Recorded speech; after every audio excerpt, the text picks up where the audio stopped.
Hello, welcome back to the Mr. Arsenal podcast for another match of the day live, watch along basically reaction to the day's events up down the country in the Premier League. And even though obviously Arsenal don't play till tomorrow, like also I say this all the time for obviously new people that come in, because obviously this is an Arsenal channel first and foremost. But obviously even though Arsenal aren't playing, we always do this every Saturday, no matter what. So we can keep an eye on our rivals and the teams in and around us, or upcoming opponents, etc., etc. Another bit of laugh along the way, because there's a few of us that are here, obviously sub-wides that are non-Arsenal fans, and it's good to talk football anyway. And there's got a few of us talking of non-Arsenal fans. A couple have already joined us in the chat. We've got staff fans. What time's it started? Obviously, go on about match day itself. That starts in exactly 4 minutes at 10:30 UK time on BBC One. Yeah, so on that side of things, and like I say, there's a lot of goals, bit of controversy in Manchester, shock horror there. We'll get into that. Probably that's the first game. I want that game to be at ASAP, because there's a certain situation just before half time in that game in Manchester today that's caused a bit of a backlash, shall we say, towards the referees, the officials, the Premier League, the PG, MLL, etc., etc. It makes, put it this way, for anyone's old enough and knows the reference of the Brand envelope gate back in the 90s, this incident makes that dropping in the ocean, basically. So as I seen Tom's recent comment, I'm going to get grilled chicken wings in time for the live wrestling as well. Yeah, because obviously Tom's got his wrestling at 12:30 this evening, about half hour after we finish our stream here. So if you are interested in and all that side of things, go and check that out as well. It is Mr. Championship. And if anyone that hasn't been on Gary's channel today, Gary basically hosted from 4 o'clock to 5:30 stream, where obviously from second half they covered all the games, etc. And Tom wasn't there for the majority of it, because obviously he was out and about doing bits and pieces. I think he was at a film apparently. I think he got legalised with fee, because it's obviously here in the UK it's cinema day or something like that, so like £3 for every film or something. I don't know, whatever. But yeah, basically he wasn't on there now, because I didn't know this at the time. He was out and about. I just typed in, because obviously he's in the championship. I put in, where is Mr. Championship today? That's right. The thing is, straight away, they didn't even have to ask who I was on about. I could have been on about someone in the chat or something like that. Oh no, they knew it was Tom. Fucking great win to Stefan for Ipswich Town FC. Yeah, fantastic. What a comeback that was. Obviously, no relation to this. Obviously, so no spoilers really and that side of things. But yeah, for anyone that's interested in football as our championship and all that, Ipswich Town have been newly promoted. They lost last week to Leeds and bounced back rather dramatically today. They were 2-0 down to Cardiff. Aaron Ramsey, former Gooner, I can't remember if I can explain the photo of him now. Aaron Ramsey, former Gooner, scored another goal for Cardiff City. Then went 2-0. I think we're all thinking the worst. And suddenly, the second half, Ipswich just turn up, but bang, 2-1, 2-2, and 3-2, and just sorted the game out in the last 10 minutes. So that was a good. Again, that shows the minerals of Ipswich, that team there, by the way. And goes to back up what I've been saying in terms of they will, going by the start of the season before today, they will be in amongst the shout for promotion, basically, either by automatically or via playoffs. Emerson in the chat as well, big up Emerson. I laughed a lot when I saw that. I hope you didn't take it the wrong way. Do not forget the fixtures of the Champions League. The Champions League today, that was about 8:39, just after 9. They obviously got leaked out by Tom Canton from Gooner Talk, and then officially the club about half hour later sort of officially put it out there. Either way, all the times and the arrangements have been put in place. So Arsenal's first game of the Champions League after 7 years is a home game. Match day 1, we're at home to PSV Eindhoven get that one out of the way. Then we'll wait. Yeah, I think now. We'll wait. Yeah, that's it. We'll wait to Lens, match day 2.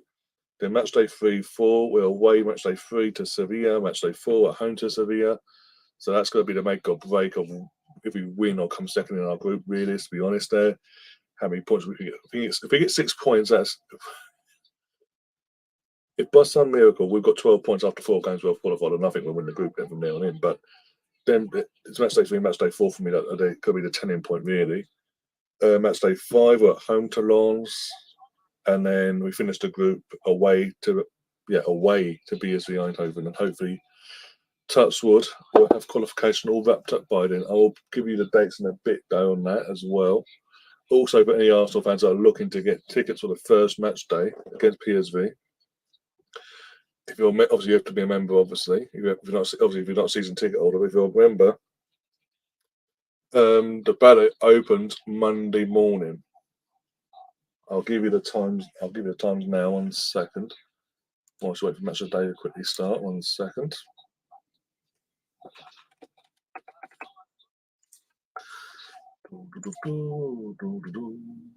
Please hold up. Pardon me. And again, match of the day's better start as well. Fantastic. Tickets and membership. Here we go. PSV Eindhoven. So yeah. The ballot for the PSV Eindhoven game for the Wednesday, the 20th of September, is at 8 o'clock kickoff as well. 8 o'clock in the evening, home games. And most of the away games, only match day 5. Match day 5? Match day 6. I'll double check in a sec. As a 1 game out of our 6 in the group stage is an early kickoff. Most of them are 8 o'clock kickoffs as well. But the ballot opens on this Monday, 10 o'clock. That's for disability access ballot, family enclosure, red ballot, silver ballot. They all open at the exact same time. So if you can, set your alarms. Obviously, even if you're working, sort of work it around, you get your break around that time quickly, put yourself in the ballot and boom. And good luck, hopefully. Good luck. Right. Okay, we've got writing and we've then got fucking, Jermaine Genius. And shock horror, because we've got 2 ex-Tottenham players, one of them being the host. We're doing Tottenham first. Of course, we fucking are. Oh, give me strength. Got Hawkwind in the chat as well. Nemeth's in the chat. Big up yourselves. Breaking news: CM Punk has been fired by All Elite Wrestling. Tottenham are smashing it. And ball. Well, the first team is kind of, sort of, but they're not doing well in the cup. So obviously they had the cup. Effectively, they've got to win 2 cups this year when the season started. They're down to 1, and that doesn't start until January. And they could be out of that. So their season's pretty much over before it started. Because they're not, in terms of silverware wise, I mean, when anyone goes in and goes, well, actually, they're doing well underneath.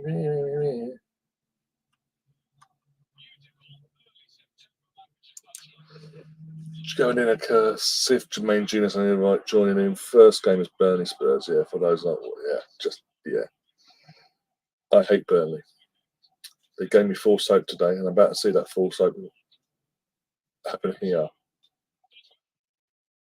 How did Burnley start this well in terms of Dave's goal they just scored, by the way, the first goal? Opened up Tottenham with ease in their attack and to score the goal, and then to switch off and let 5 goals in. 1 goal goes in and they just switch. That's it. It's 1-1. We might as well lose 5-10, whatever. Fucking, and this is the thing that really pisses me off during the off season. Everyone, because it's Vincent and Company, X-Man, City, Pep's fucking protege, got to give him props. They're going to do fantastic. They're going to be around mid-table or pushing for European spots. All they've done is concede goals in the first 4 games of the season. They haven't won I don't think they've won a game. I honestly can't remember if they've won a game or not.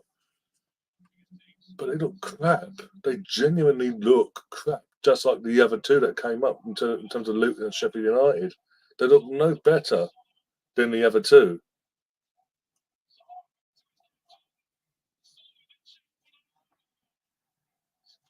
Oh, the fight getting underway, is it like Eubank Jr.?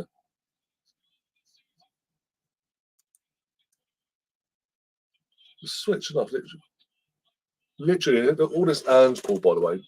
The first goal is a literally Route 1 football over the top. Then a brief 1-2 between 27 and fucking Son. Who 27 is, I don't even know who 27 is now. But again, Trafford, what's Trafford doing? I wonder if Andrew will watch Rangers versus Celtic tomorrow and remind himself this Ultimate's a big club. Exactly. I don't know, yeah. I know it's Premier League, you want to test yourself at the best leagues and all that, but there's levels, and it's all well and good. They're doing. It's all well and good. They're beating teams with the players they've got. They're beating teams they should be beating. All right, in terms of Burnley, it's sort of they shouldn't be struggling. Even though they have that thing, especially when Tottenham host Burnley, they have Burnley have a thing over them in previous years and all that. But realistically, come on, like they shouldn't be going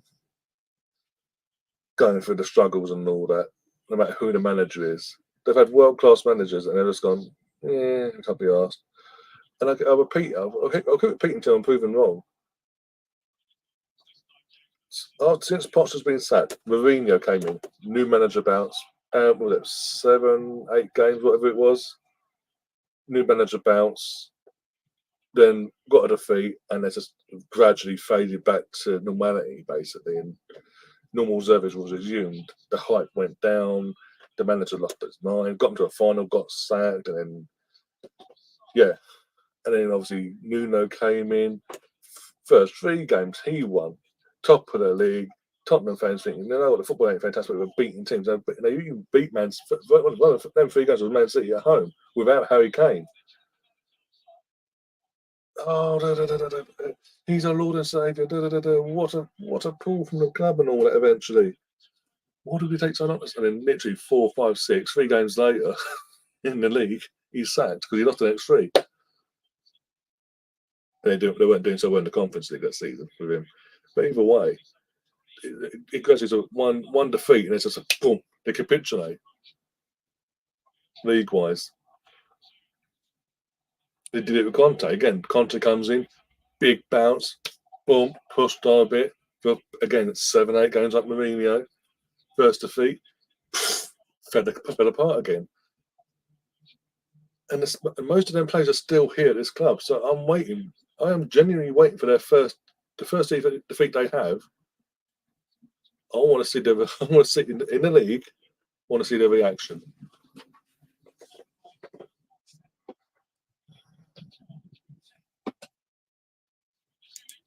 They bloody well ain't enough. They really ain't.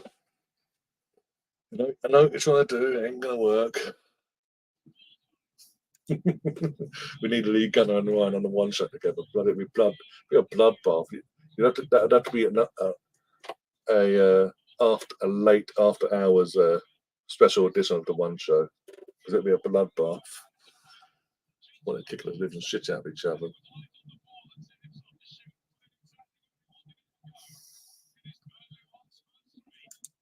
Spurs have played Brentford, Burnley, and Bournemouth. They're not even in the race to eat my.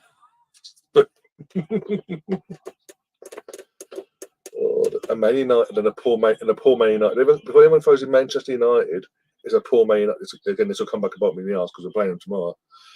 But with all due respect, it's a slow starting poor Man United that we've seen under Ten Hag for the last 2 seasons.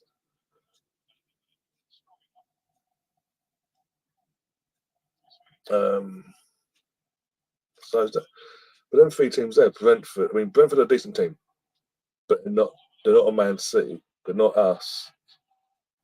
As I say, these are teams that meant, and even that game, Brentford, they should have lost that really, because they showed spells. Don't get me wrong, they showed spells in that game of some decent football, but it was in patches, and then a drop off. Brentford would take over, and then Brentford every time that Brentford attacked him, it was like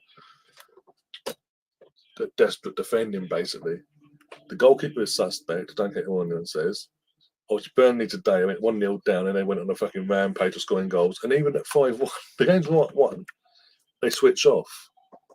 You're 5-1 up, obviously you see the game. Normally you see the game out. They're going to consider a late consolation. I know it's a consolation, but they still switched off and conceded it.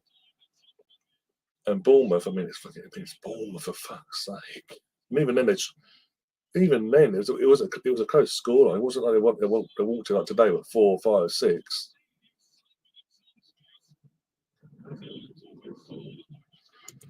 If you think tonight's hot, Stefan, it's going to get hotter for the next 7 days. According to the forecast on my phone that I checked earlier. Fucking just on they didn't score. Is he ever going to score Premier League goal for this more? I say Premier League, this season? Because I think he's only scored one. Hang on. Burnley have just scored, yeah. Brownhill just scored the second goal. As I mentioned, they switched off and obviously Burnley's to switch things on, do a bit of ticky-tappy and put the ball in the net. The keeper got up and the Tottenham goalkeeper gets up and celebrates. He's sitting there like that, punch in the air. What a knob.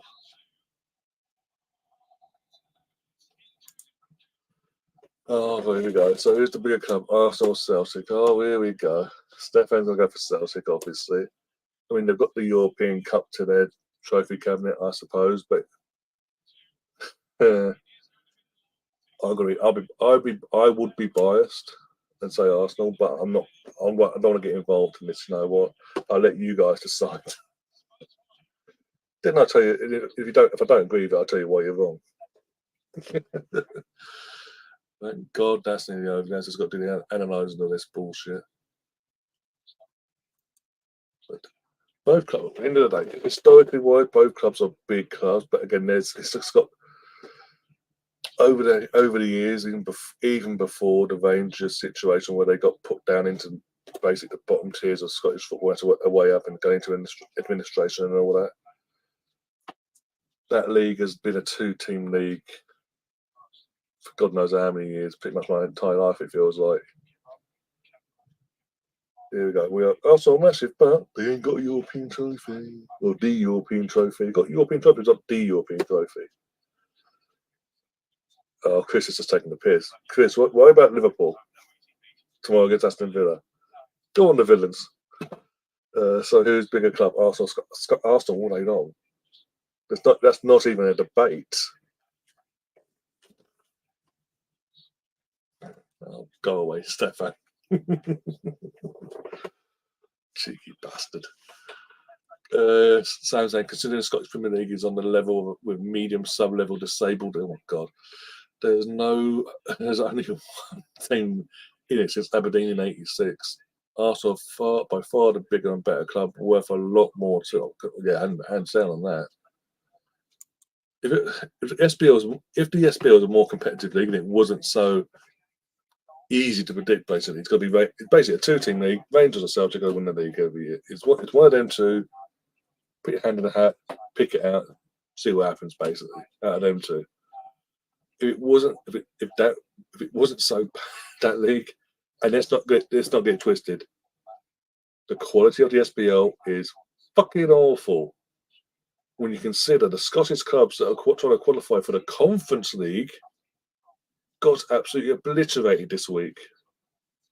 When you consider that a team in Rangers was going head to head with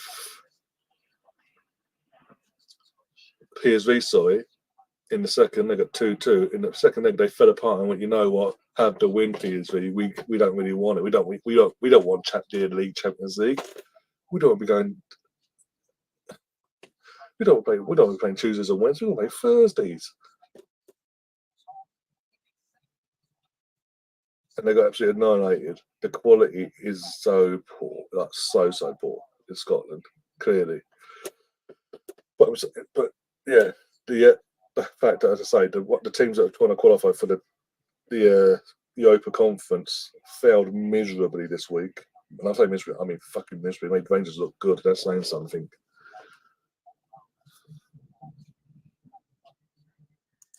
Yeah, just a tad. As I'm saying, just a tad, Tom, just a little bit. Oh dear. Just when they, after years of being the champion of Scotland, had to qualify still for the Champions League. Over the last, what was it, 2 years suddenly? I think the last 2 seasons it's been a case of the champions of Scotland actually automatically going to the Champions League now. That's going to come back. That's going to be taken back off him now.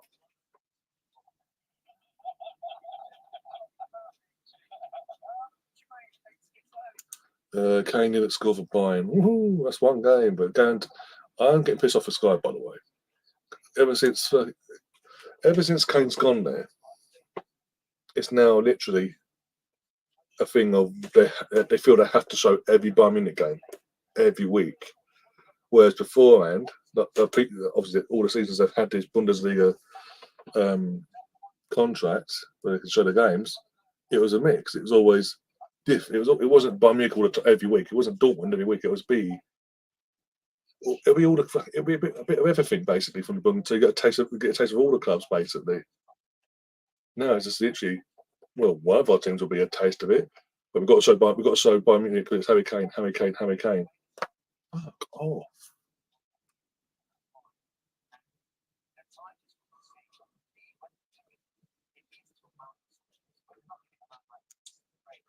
Arsenal in their entire history against Europe today have never won their biggest trophy. Again, we have not won the big. We came close once.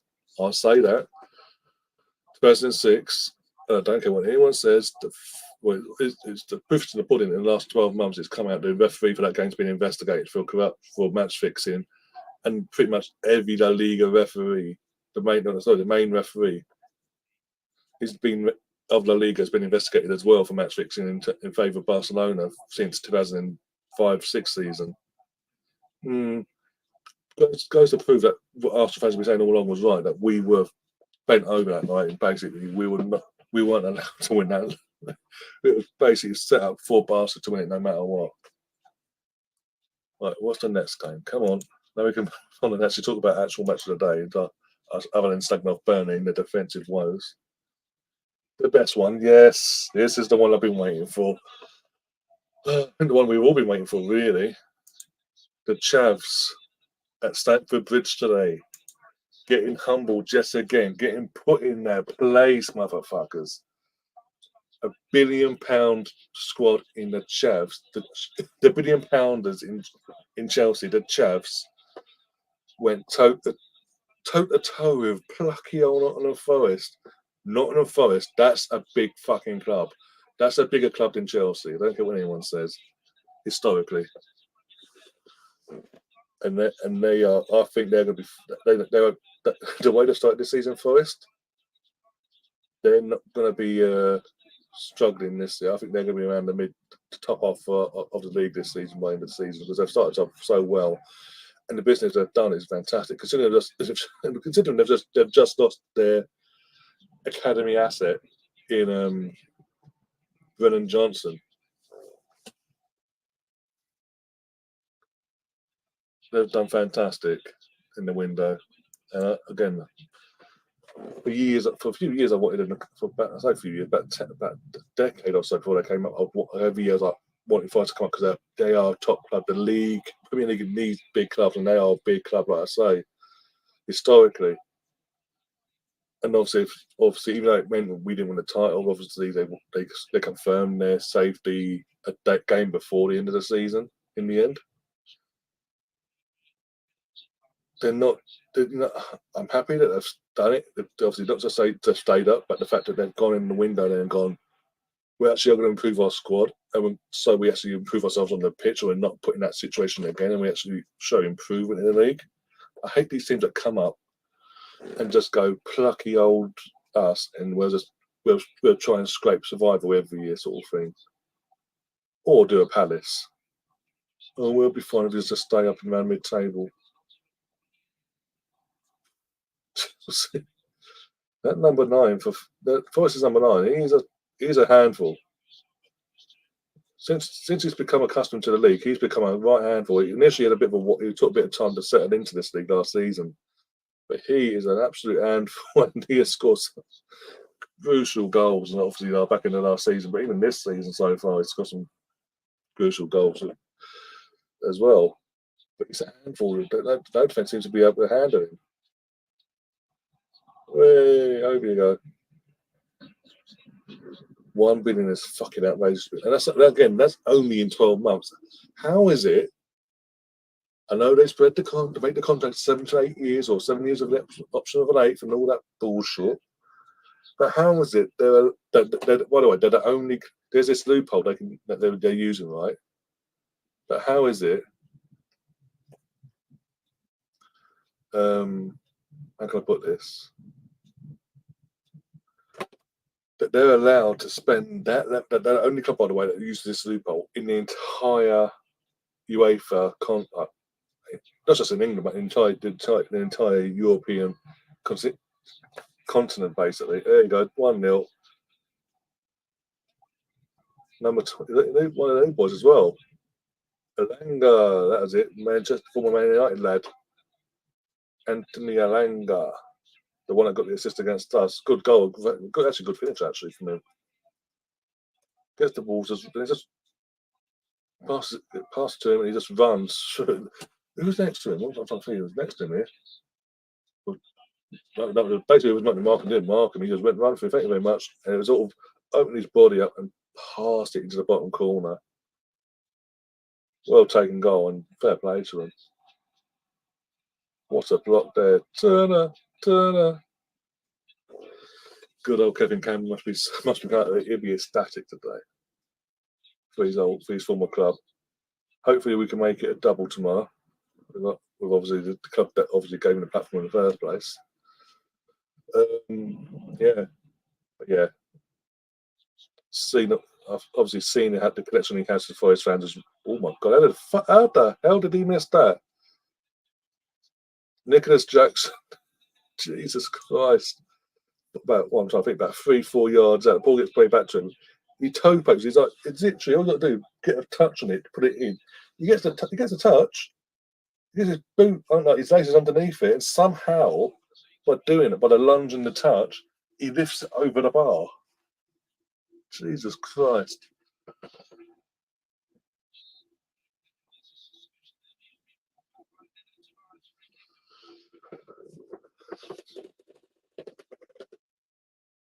No, I'm not even in terms of obviously Stefan's coming about getting excited over shit. I haven't been. Again, all these little bigger YouTubers and the ones that have been doing this for years and have football knowledge. Oh, Chelsea will be back this year. Liverpool will be back this year because they've spent so much money. They've got obviously in terms of Chelsea, they've got a manager in Poch who's done this before at Tottenham. Yeah, okay. Well, he did this at Tottenham, did he? What, £1 billion squad and literally like 40 plus fucking players to pick from. I ain't worried at all. I'm really not. I'm Nemeth. My name's not Luca. I don't overreact to everything.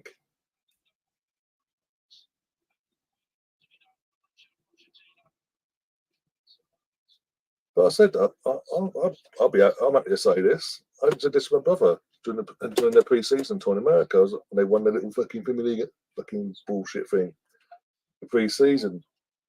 I said it means nothing. They weren't. I watched it. I genuinely watched the last game of that pre-season tour in America where they played Fulham. Yeah, I fell asleep.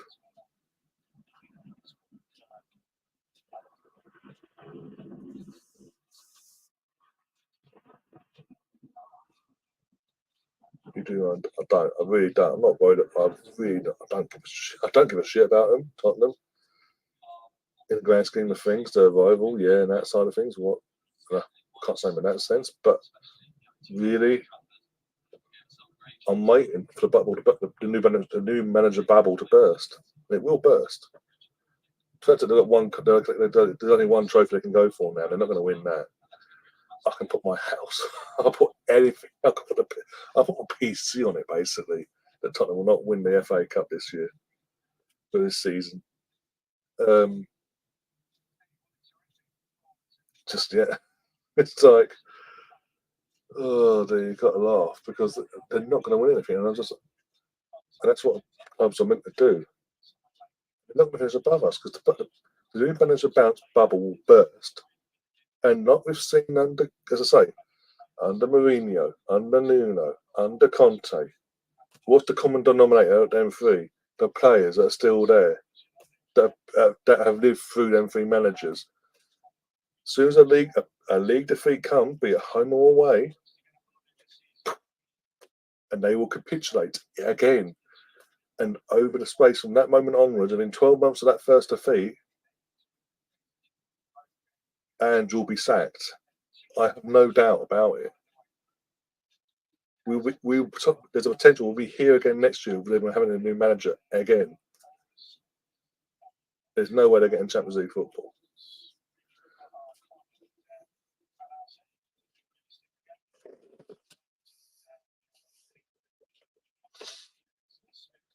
Oh, there. Is it even a Saturday night watch long if I don't have grilled chicken wings? Not really. Steve Cooper looks like a spitting image puppet gone wrong. Oh my days. Oh my days. Oh dear. What are you on about? The current generation new spitting image or the old spitting image generation? Like that, the old school version?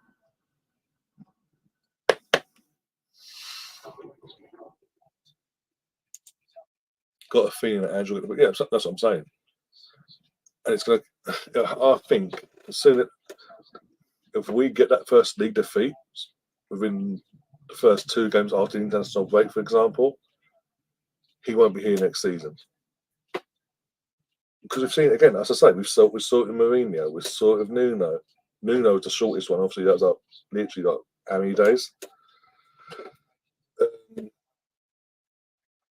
In terms of obviously for me, he was hired in terms of sat like 80, was it 64 days, something like that, something ridiculous like that, between being hired and then being sacked. He won the first 3 league games and then lost the next 3 and got sacked.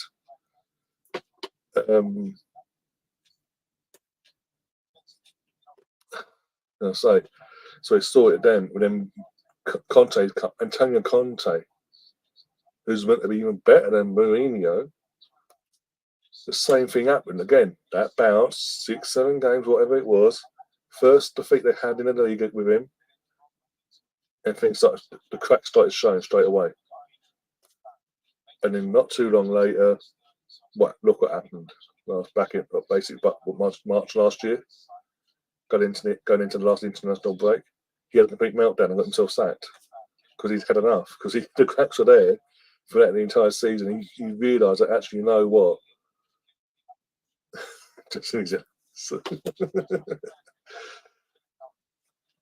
People trying to get the fucking wires at me. I'm not having it.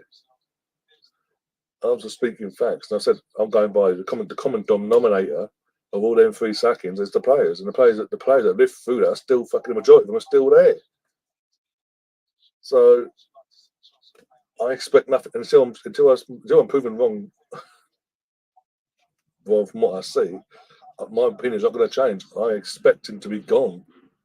So things that fall apart, one defeat, things that fall apart quickly, he'll be gone in no time. Because Tottenham will not get top 4 or top 5. They won't get Champions League football for next season. Put it that way. It's a match that they watch on as Vine addressing the enemies. Well, people keep bringing up the enemy, so I'm going to keep putting my point across until they get into their heads and realise, actually, you know what? I've got a point here. Nevis is trying to wind me up now. You're an Arsenal fan, Nevis. Behave yourself.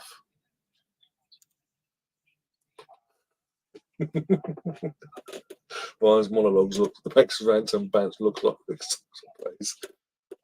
I don't know if that's a good or bad thing at the moment.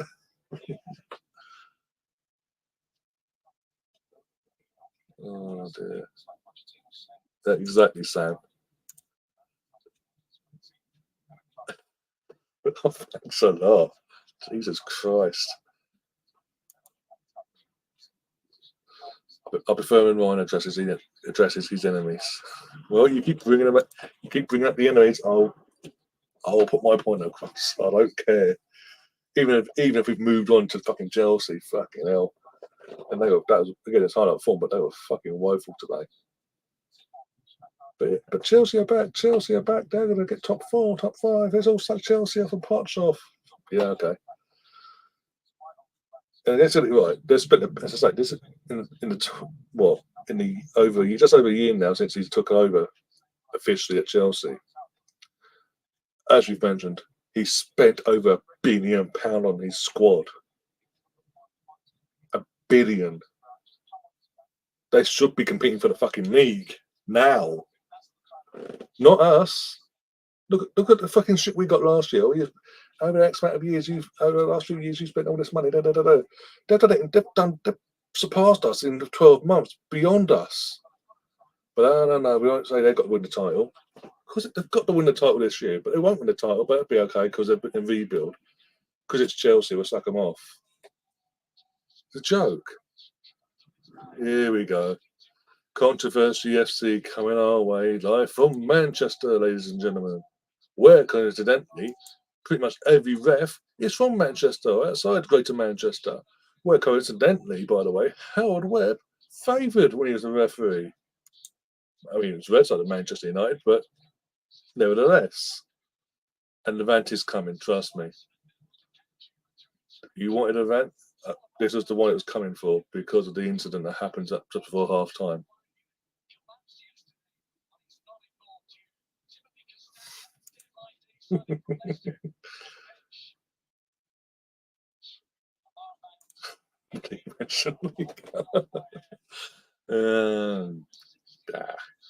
BBC Two, there's the girls that are on cracking songs. You're missing out, chaps. Oh, because your team's going to get battered probably as well against Villa tomorrow. Oh dear. Oh yeah, we did change it over, yeah.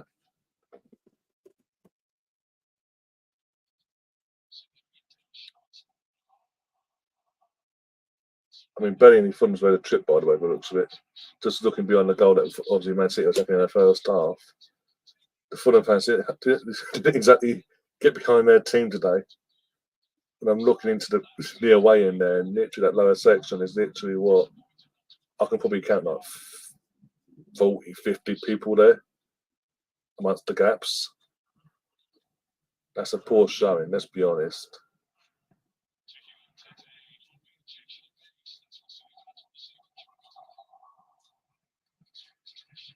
But then again, if they had paid the money and that still had unfolded, I would have been pissed. I would have been pissed myself if that was me paying all that money, and then what happens? That happens in the moment. I would have been losing my mind considering the money you would have spent to sort of ticket to get there on the day as well and get back.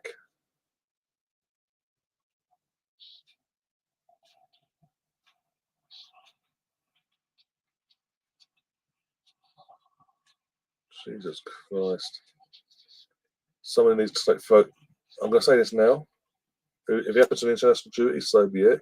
Might get a bit hate for this because obviously he's English, but someone needs to take photo now. Because without him and De Bruyne,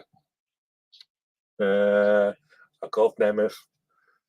Fuck off. I'm not going into circles on that one again. You might be an Arsenal fan, Nemeth. What's going on?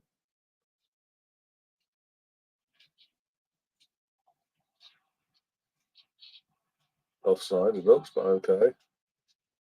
When Haaland got the assist then, he looked offside. Spud's been away since 61.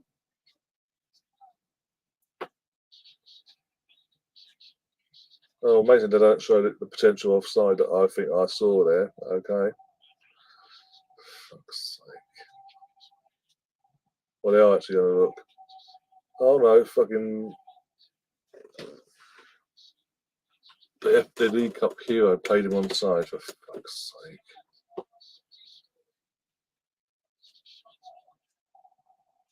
What a joke.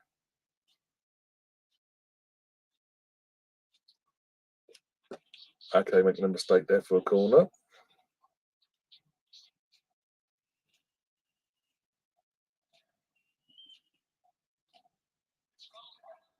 Oh, the easiest goal for them. That's the easiest goal Fulham will ever score in their entire history against anyone. Poor goalkeeper, and then Tim Lee just there. He's on the line. He's pretty much on the line, and the ball falls to him. He's like, "Okay, thank you very much. Cool, let's go." Doesn't even go off survey and nothing. He's like, "Yeah, cool. It's an easy. I'm not gonna milk it. Let's move." Wish he had now. Fuck's sake. Here we go. Here comes the controversy now. Brace yourselves for the event. Here we go. Here we go. Here we go. Cheating bastards, cheating bastards, cheating bastards. And this, I was saying, killed the game as a competition. Killed the game, and Fulham just gave up in the end. That's enough. I'm sorry. He's standing off. Even now, I'm watching it now. Akanji is offside. He's in the eye line of Leno. He jumps in the air, and moves his foot as if he's going to kick the ball. He's clearly interfering with play because he jumps up and goes, woo, moves his legs towards the ball. So Leno thinks he's going to literally go and flick it on the other way. That's a joke. That is an absolute joke. I don't blame Marco Silva for kicking off like that. That's an absolute joke. I guarantee you, at the 3 games tomorrow, Villa, Liverpool, or Liverpool, Villa, whatever way around it is, our game, and the 3rd game, I can't remember how the other game is. But out of the 3 games tomorrow, that exact incident will happen tomorrow, exact to a T. It'll unfold like that. It'll be an offside. I guarantee it.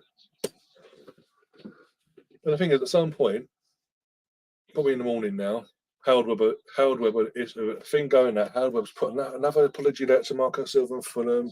We got it wrong. Da da da da.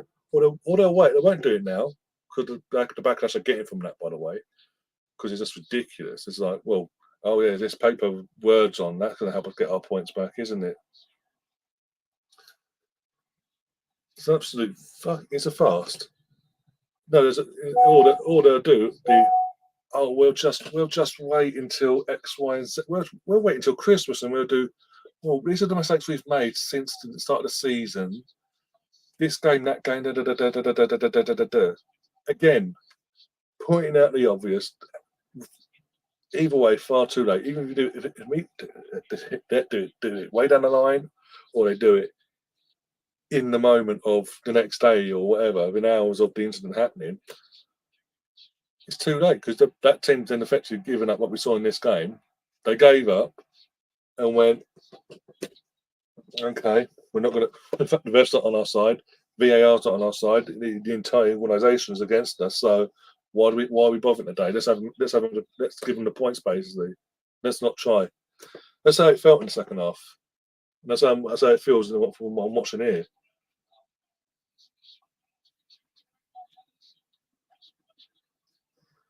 I'm just sick and tired of coming on here every game, every week, every season, saying the same thing over and over again about not just refereeing, but VAR and officiating in general, and the PGMOL, and who's running that fucking system as well. But no. Match day 1 against that fucking match between Man City and Burnley.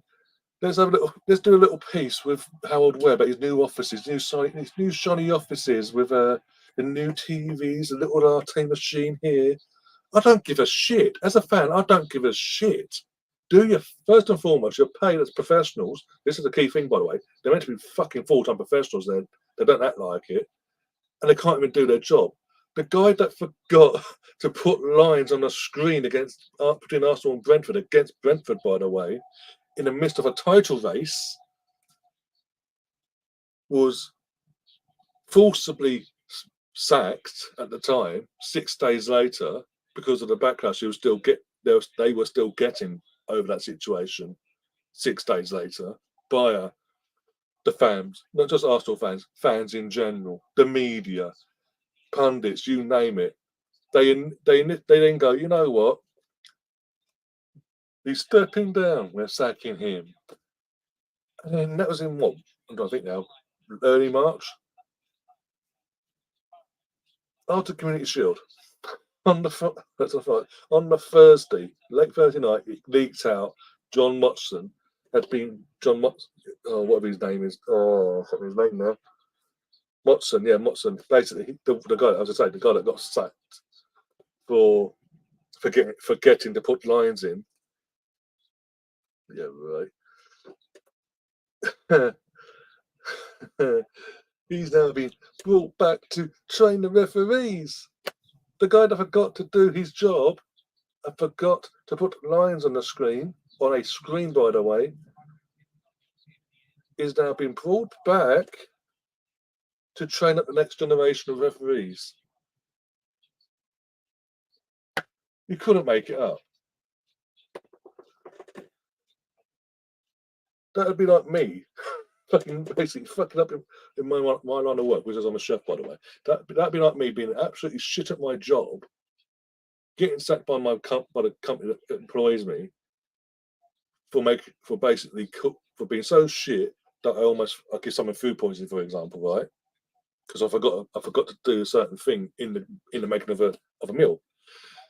I go and get sacked for that, rightly so, because I've almost caused harm to someone else, right?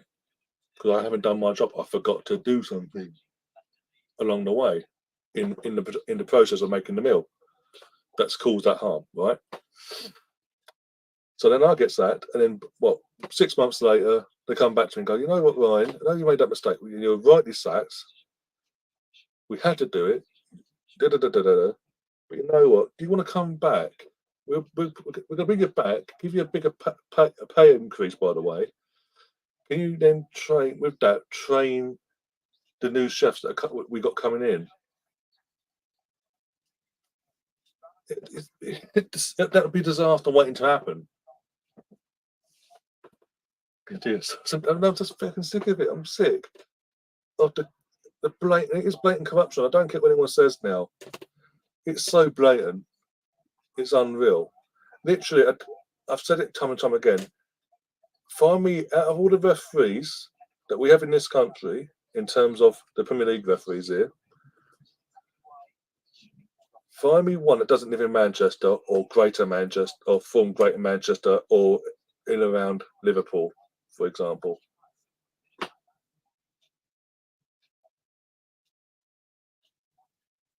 You won't find one. The head of we thought the last guy's was bad. Oh my days! How is it Howard Webb's come in, made all these promises, and the whole system's got worse. But hey, we look at a new coffee machine and our top of the range facilities in this brand new office.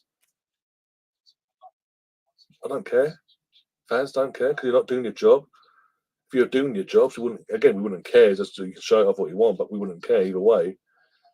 But it's more irritating when you're showing it all off. Look at top of the range here, there, and everywhere. Look at this latte machine. I mean, but you're not doing the job. But you're then going. But the punishment is now get a week off. For fuck up, I get a week off basically. A paid week off as well. You couldn't make it up.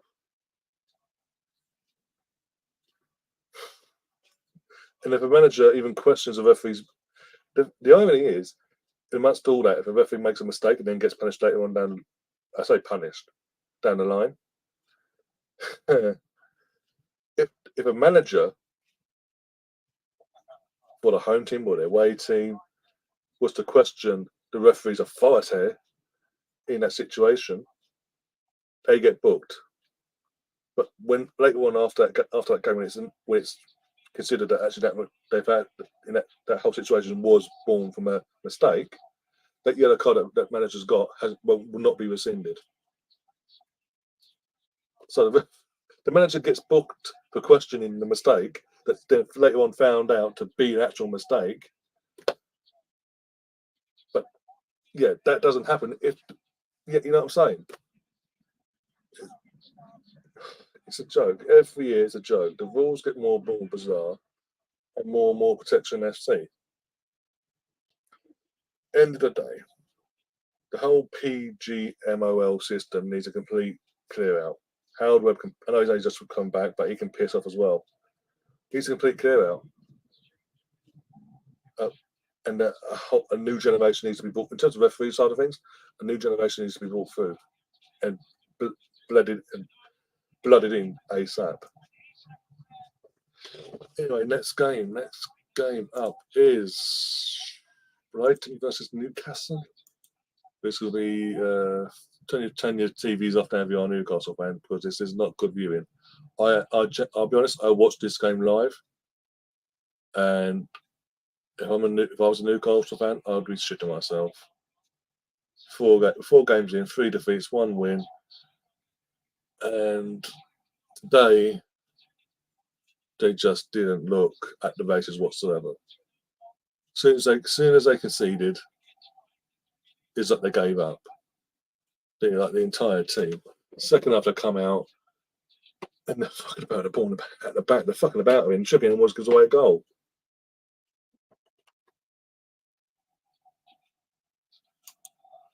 You aren't going to get free tickets to the Tom Bubble Boy. What kind of talks? Oh my god, what's going on? Matoma is so silky. Matoma is something else. He'll be gone. He'll be picked up next summer as well, along with Shane Ferguson. I'll be honest. I'm surprised no one went in for Shane this summer. I wouldn't be against Arsenal going for him either. Next summer to add to our squad and all that, and provide more competition going forward. Because as he's shown today, he's got a whole range of scoring goals. Basically, he'd be a fox in the box like he was for the first goal. He can score. He can literally just have a pop from 25 yards out. And he'll fit the homegrown quota as well.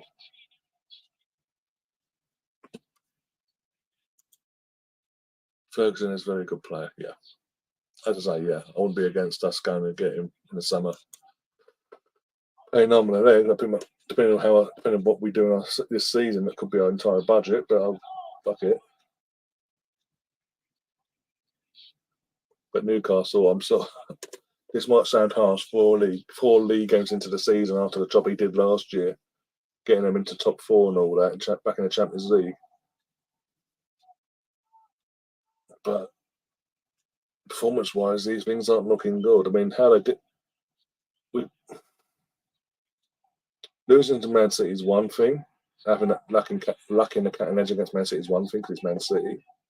But when you're losing to 10-man Liverpool a week before, when you're at home and it was in your hands to go and push on and win the game, and then today you can see the first goal, and then this goal, the second goal from Shane Ferguson. I mean, this was the pick of the bunch.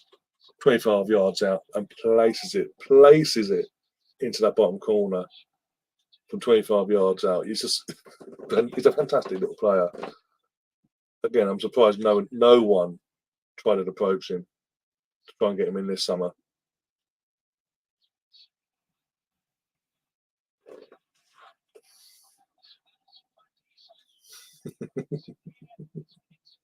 So I just seen Stefan's last comment. Bloody hell.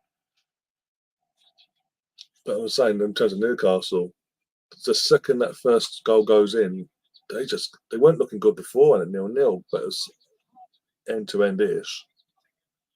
But my God, did they give up after going 1-0? It felt like it going 1-0 down. They never switched on, even though it came out in the second half. They never switched back on and went for it again. At any point, try to get back into the game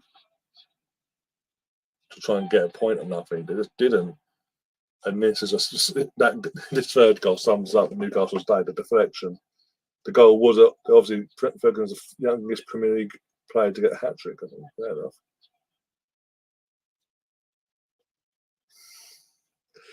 Ryan and David Mitchell would be a great combo. Imagine the events. Yeah, take Lee Mack off and place Lee Mack and me. Put me on bloody Would I Lie to Him. It was just be me, half hour of me and David going back and forth with each other.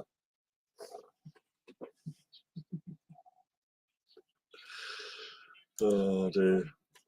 Steph and Ryder could go on countdown, and they shout a word out, sort a word out, and then he would vent about it. Fuck me.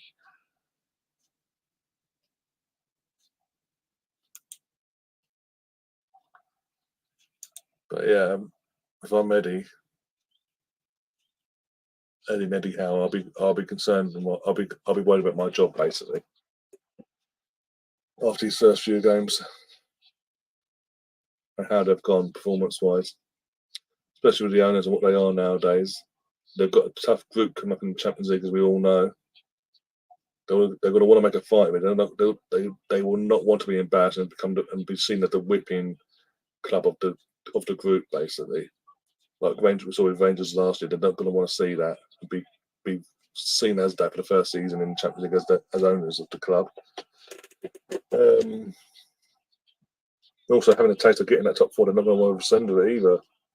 So things don't. If they're giving him a bit more time, a couple more games, he needs to turn it around quick. He needs to use this international break, come back, refresh, and go. And they need to go again because they can't afford to drop any more points really as well.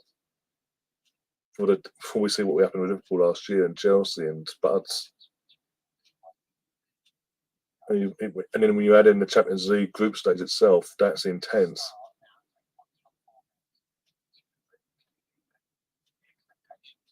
If they've got as people have been saying on Twitter, if Newcastle have got a plan to bring in an upgrade on the manager at some point in terms of an upgrade on Eddie, that could happen now, especially the draw that happened on Thursday, the Champions League.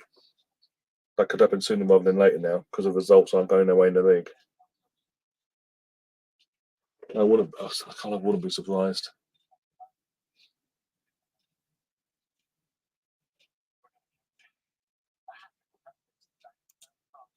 Ryan Rance has to put. I really don't. I really don't.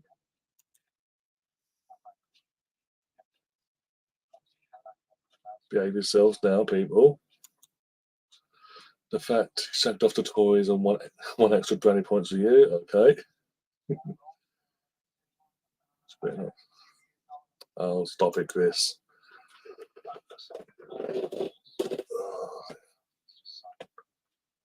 Imagine that Newcastle lost today and fucking Alan Shearer went missing. No, I'm not coming in. Oh dear. I don't get again. I know that recently we've had a Brighton fan since the start of the season in terms of doing these match of the day streams again. After the first one, got a new sub to the channel. The Brighton fan lives in Australia, and obviously you're saying up, thank you very much for doing the list, whatever. And I know this might annoy him for me saying this, but I am surprised. Well, he didn't go in for it. No, he didn't lose the play, so technically it should annoy him. But I am surprised no went in for Matoma and Shane Ferguson, especially Shane. Because he for someone so young as well, he already seems a complete package. If you would have paid the money now, bring him into a top club like an Arsenal, for example, imagine how much better he would get. Yeah, youngest Premier League hat-trick scorers. 18 years, 318 days old, September 2023. Michael Owen, Fowler, Owen, Chris Butt, Williams, Michael Owen, Ferguson. That's the list. It's mental.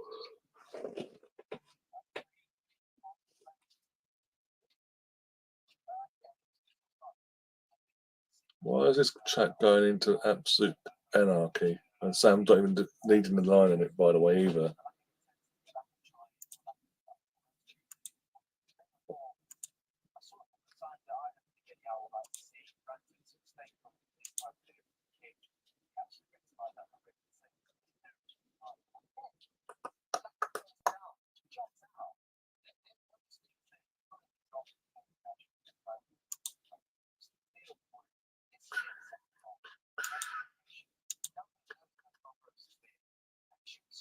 I've acknowledged it. I can see it's going into. As I said, it. Why? How's the chat got into complete chaos?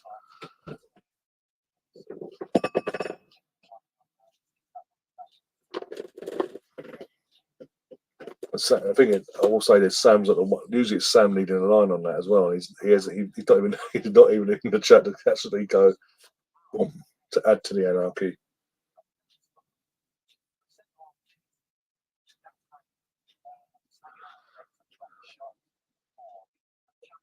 I blame Stefan. I blame you all. Don't show the comments. I'm acknowledging it, but that's what I'm saying. I'm not showing the comments. Are you mental? You think I'm mad? No mercy tomorrow. We cannot lose to this United team tomorrow. We can't. If we lose to them, if we do lose to them tomorrow, you're gonna get the most epic rant of your lives come your way.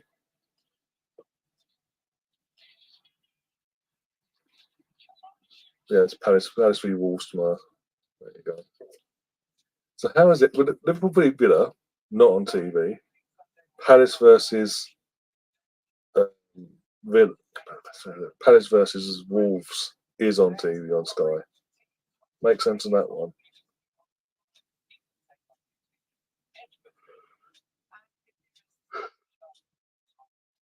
I'm disgustable to live. Click on this. The record me is non-existent. Oh dear.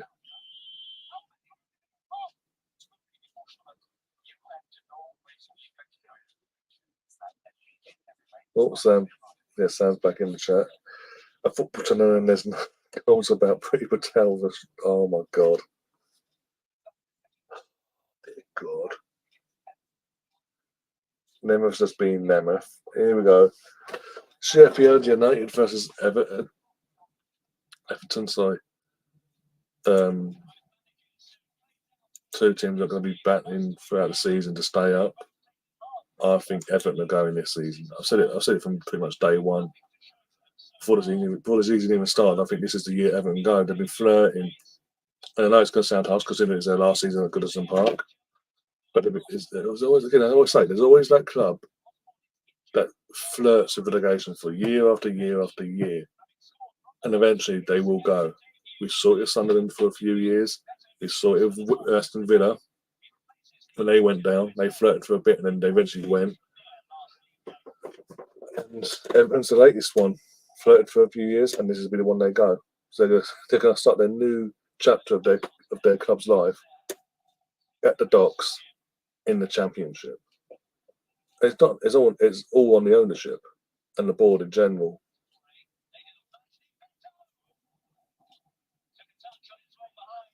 Evan Ferguson or Shane? I think it's Shane Ferguson.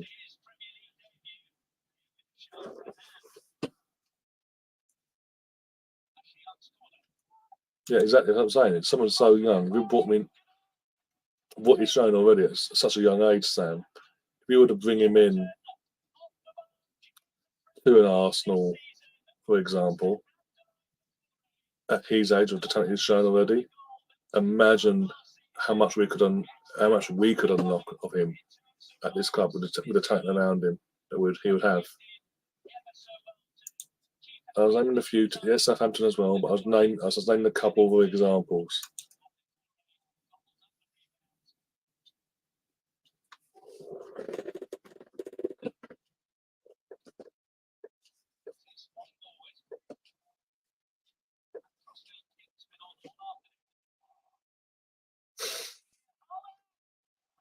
Not Fergie Stefan, Ferguson. And not Sir Alex either. Sheffield United versus Everton is like watching grass grow and then getting ranked by an 80-year-old with arthritis. Jesus Christ. I didn't watch this game, I'll be honest. I didn't. It doesn't get no interest in it whatsoever. What's the finish so for them? There's an Archer just signed for him. Bloody hell. What a finish that was for him.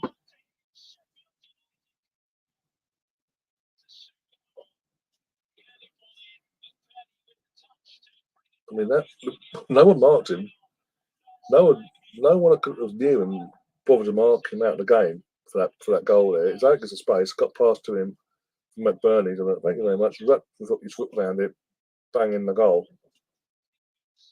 Apparently the Everton game was dog shit. Probably was, but it was a goal for us because both defences are fucking woeful.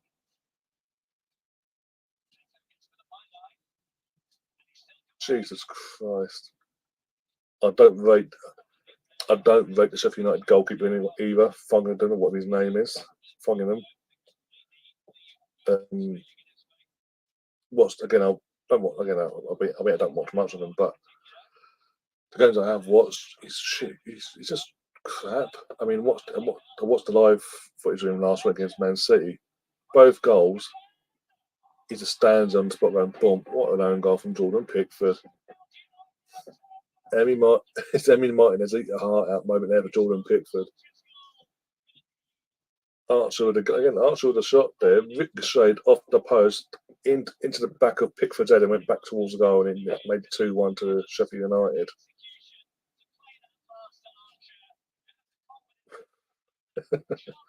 But hey, England #1.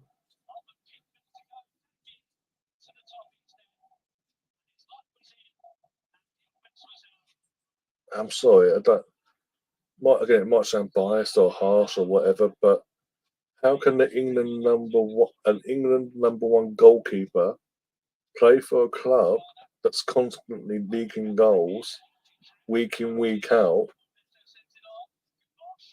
and constantly in relegation scraps year in, year out?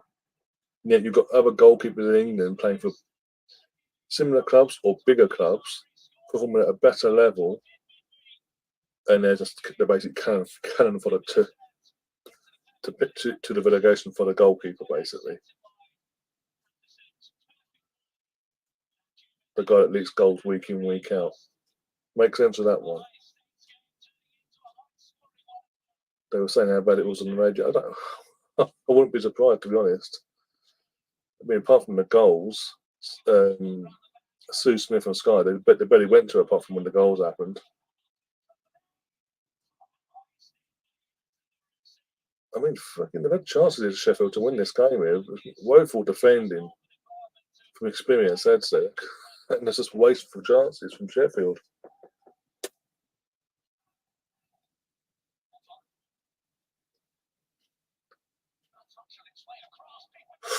Jesus, again, another chance.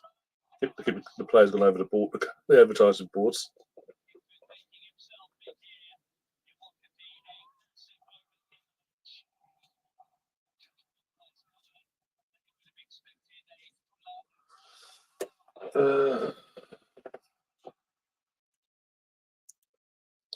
Everton may stay up as the newly promoted teams are dog shit. That's the only reason I can see it. As I say, all 3 promoted teams, usually over recent years anyway, at least one of the 3, we saw last year with Fulham, for example, one of the 3 normally. As I say, that's a good save. And a double save there, Suffolk going over the line. Good alert. I say, you know what, I'll give him props there for Pickford. Good alertness there from Pickford, but to make sure that ball didn't creep over the line afterwards in the rebounds. But everyone thought it'd be Burnley this year to come up and be out of 3 that the one goes above and beyond. Defensively, they're woeful. They can see the goal. They can see 20 basically, effectively. Luton.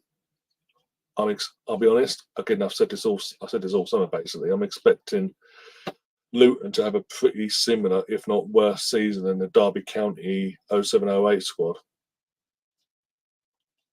That's how bad I think they're going to. That's how long this season's going to be for them, and how bad this season's going to be for them.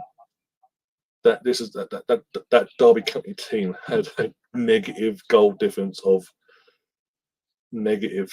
Was it 68 or 78, something like that? I'll get it up in a sec on my end, my monitor.